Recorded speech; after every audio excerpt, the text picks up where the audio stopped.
বাংলাদেশে এমন একটি মসজিদ আছে যার নাম শুনলে অনেকে ভাবেন এটি কোনো রানীর স্মৃতিচিহ্ন। আবার কেউ বলেন এর দেয়ালে প্রতিটি ইটে লুকিয়ে রেখেছে 550 বছরেরও বেশি পুরনো ইতিহাস। আজ আমরা জানবো চাঁপাইনবাবগঞ্জের রহস্যময় ও ঐতিহাসিক খনিয়াদিঘি মসজিদ, যা রাজবিবি মসজিদ নামেও পরিচিত। আসসালামু আলাইকুম, আমি আব্দুর রহমান তুহিন। পুরো ভিডিওতে জুড়ে আজ আমি আপনাদেরকে জানাবো বাংলার ঐতিহ্যের আরো একটি নিদর্শন। তো চলুন শুরু করা যাক। বাংলাদেশের উত্তর পশ্চিম অঞ্চলে চাঁপাইনবাবগঞ্জ জেলার প্রাচীন গৌরনগরীতে ঐতিহাসিক নিদর্শনগুলোর মধ্যে অন্যতম হলো খনিয়াদিঘি মসজিদ। এটি রাজবিবি মসজিদ নামেও পরিচিত।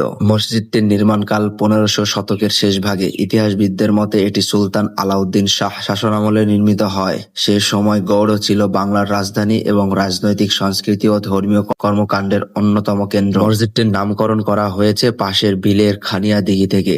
শত শত বছর আগে খনন করা এই দিঘি আজও এলাকার একটি গুরুত্বপূর্ণ ঐতিহাসিক নিদর্শন। বিশাল জলাশয় ও মসজিদ একসঙ্গে মিলে সৃষ্টি করেছে এক অনন্য ঐতিহাসিক পরিবেশ।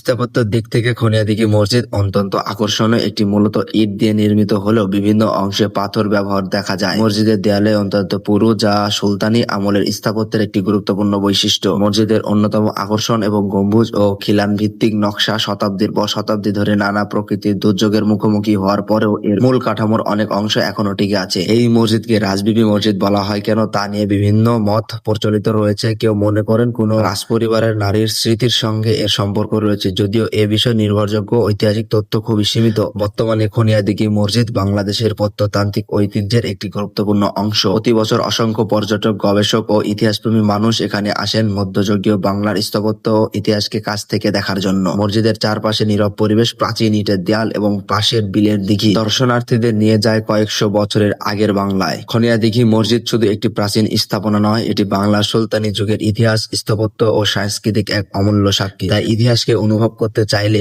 একবার হলেও ঘুরে আসতে পারেন এই অসাধারণ ঐতিহাসিক নিদর্শনে। ধন্যবাদ সবাইকে।